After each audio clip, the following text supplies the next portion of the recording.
Hi everybody, my name is Fiona Milton and welcome back to my channel. I hope everybody's having a wonderful day. Happy Friday. We here to talk about I Am Heath Ledger. I saw the documentary yesterday and it was very interesting in how his movie career and how it started, and how he loved making movies of himself, and also like he figured out how to do different characters for different scripts that he got doing his movies, and other people was in it also. They had his agent, they had his mom and dad, and his sisters, and they talk about what he was feeling during that time when he was alive, and they talk about the movies that he did, and he was very giving. He always let that person, if you need a place to stay, people crash at his house, even though he was not living there and he up doing a movie, he still allowed that person to stay, and until that person get back on his feet. And that is towards another actor or actress, and I like that. His agent Steve talks about that he really wanted to get into acting because his sister was an actress, and he loved it, and he said, that's what I want to do, that's what I really want to do. And when he got older, I wrote everything down, so if you see me looking down, that's mean I'm looking at my notes. And he left the house at the age of 17, and between, I think it was 17 or 18, I don't know which one, I think it was 17, and he said, I want to go pursue the acting career, and he found Steve, and Steve brought him on to be his agent, and the first gig that he did was 10 Things I Hate About You, and he really wanted to challenge himself, and the role of Patrick was a lead acting role, and he wanted to expand his mind. I saw 10 Things I Hate About You. I own it, and I like the movie. It's really good. It really has a good message about adolescence. It teaches you about teen pregnancy. This is the stuff that you do not want to go after, and I really like his role because he was very misunderstood in at school, and a lot of kids feel like that when they're in school. They feel very misunderstood, and they want to find a place to fit in, to get along with other people, and to be accepted in school. And then they talk about that he did not want to go in to the same pattern at 10 Things I Hate About You. When you do one student acting, they trying to push it to another acting gig that has to do with students and or young kids, or like Varsity Blues, and he did not want to do that. He wanted to do something that it was a little bit more challenging of his roles, and one of them was The Patriot with Mel Gibson, and he was extremely nervous because he always wanted to work with Mel Gibson. That was his idol, and he was like super nervous, and he always did not believe himself with his acting, and he always wanted to back out of the project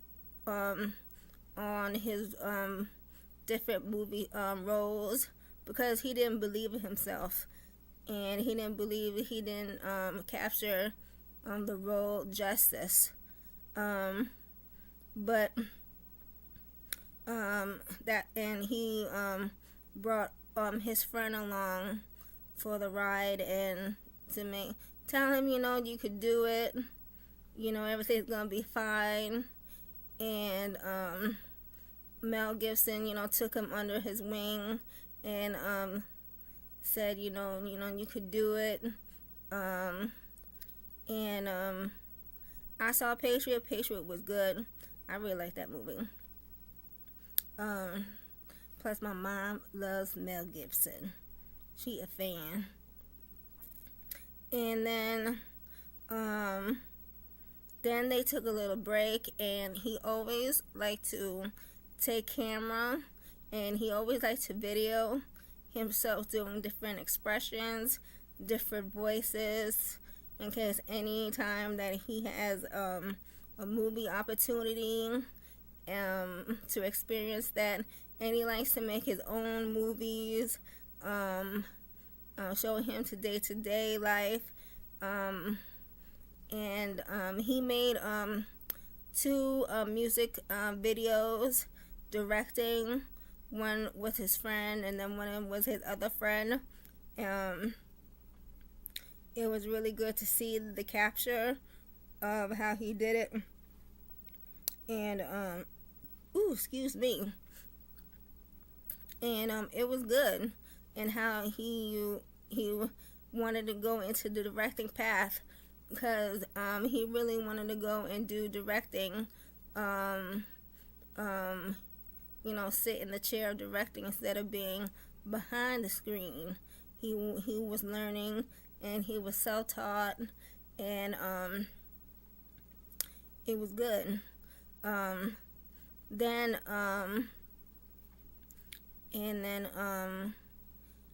But he always did his own movies when he was in different if he was in LA. The first thing he wakes up, of course, goes to the bathroom, because that's always a must.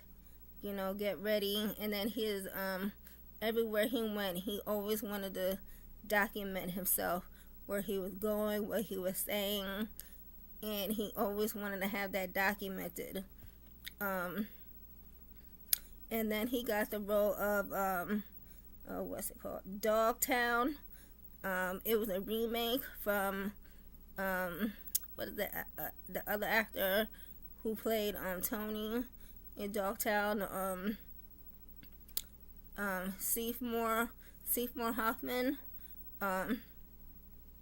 He played the same role, and so Heath Ledger, they was doing a remake, and they talking about, and the director said he liked to go and sit down, talk to the director, and see how the movie was going to be captured, how the character is going to look.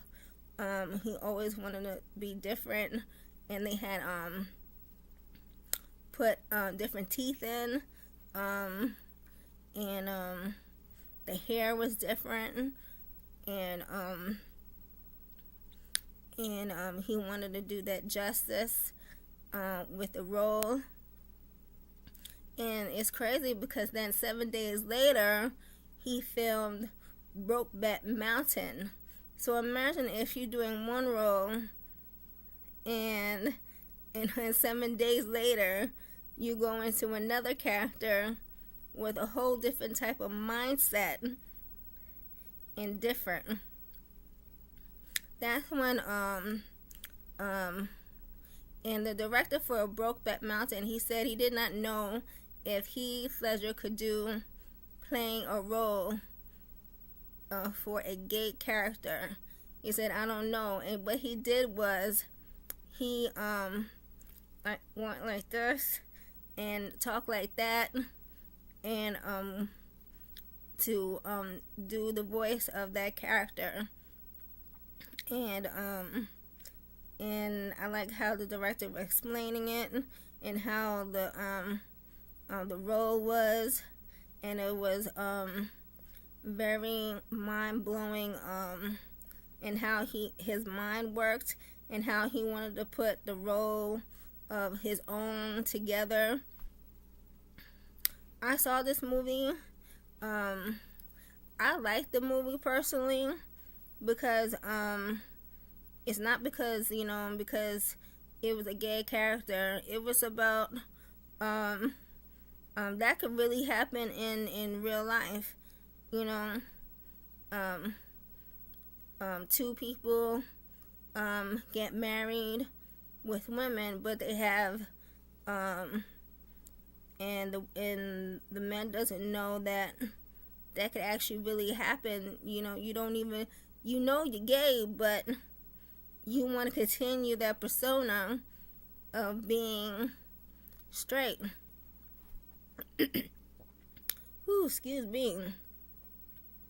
Sorry about that. So he was talking about that, and then his friends were talking about how Michelle Rodriguez, Michelle Williams, Michelle Williams, found love on the set, and how he found out that he was gonna be a dad, and he was excited that he was gonna be a father for the first time, and he always we look forward the next day, how I'm gonna take care of her or provide, and he always on movie sets, and he was excited to move to New York. I think it was the Bronx. No, it was Brooklyn. They moved to Brooklyn in in Brooklyn.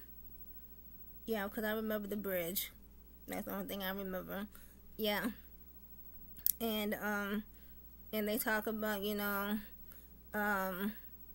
they wanted to, and he loved the people, New York people, and being interactive, and he said that he was really looking forward to that. And then his agent was talking about the role of the Joker of the Dark Knight, and his agent said, are you interested of doing this role? And Ledger said, yes, I would like to be a part of this character. So then his agent flew out and talked to Christopher Nolan and see if they could do like an audition, and so then he went and talked to whoever he had to talk to, did the audition, and then he said that he did not want to be in the makeup chair when they have the scars of the face. He didn't want to be there all day. So what they did is every time that it looked like it was about to come off, he licked his lip, and it worked for the character. And he said he didn't let the makeup crew did his makeup clown face. He did that all by himself. He said he really wanted to do it and make it his own. And his dress clothing, he went to the design, and he picked out the design that he wanted to wear for that particular role. And he was in a room locked up for 3 weeks trying to figure out how to voice the Joker, act around the Joker, and be strange, and he did a test run with his friend, and he said that was just so freaking scary. He walked out and he was like, wow, this movie is gonna be amazing. And they talk about that he really did have trouble sleeping, and he took different kinds of sleeping pills to make him fall asleep,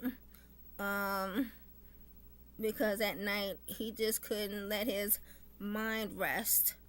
His mind was like all over the place, and he was always up and pacing back and forth, and he couldn't fall asleep, and he had to take different pills, and they talk about that, and then they talk about his other movie, his last movie, and it has like 3 different actors. It had Johnny Depp, The Imaginary. I have that movie. I haven't had a chance to watch it yet. But Naomi Watts is in the documentary and talk about how they met and what movie they did. And then the guy from the Fourth Feathers, I forgot what that black guy name is, but he's very good. He's a very good actor. And he was in that movie, The Four Feathers, with him. My dad's favorite movie. But yeah, but they show how, that he really took too many, and had an overdose, and that's how he passed away. So because of the last movie that he did, they had to continue different people in his roles. And he was sick too. He was with the flu and pneumonia. And so they were trying to figure out, And then his friends called on that very day. He was like, "Hello, are you there? We just want to check in to see if everything's all right." And usually he said, with Heath, he returned their calls just like that. But they knew if something was wrong, so they called someone who actually lives in New York to go upstairs and look after him. He said something is wrong. Yeah. So I hope you like my review for the Heath Ledger documentary. I've been watching documentaries like crazy. So I like documentaries. I like how to, to see what other people was thinking and critiquing of the role. And I remember the Oscars, and he won that Oscar, and for the role of Joker, because I never thought in a million years that a not only a villain but a superhero would win an Oscar, because I feel like the Oscars don't really like superheroes, and if they did, they would put them in a nomination to get some type of recognition, but they don't really, really care or give them a chance, to win, and then the opportunity for that character or even the group.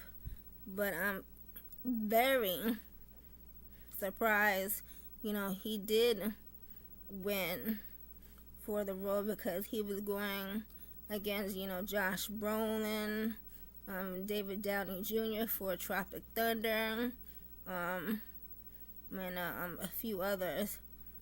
Even Seymour Hoffman. That same year after that, he overdosed. He had issues with that. But and they still have it on the if you look up the Oscars, and they have all the nominations, and they have past people who won prior. My favorite one is Gooden Jr. when he talked about Robert Downey Jr. and he talks about you gotta brothers gotta work. He was like, you can't get all these roles just for you. It was funny, but I hope you like my review, and I hope you're having a wonderful day. A warm day. It is freezing cold still. It is like 14 right now outside, and I have to go in it to do some laundry. But I hope everybody. I got one more review, and next is Suicide Squad, and I got a lot to say about that. So I hope you're having a wonderful day, and see you guys later.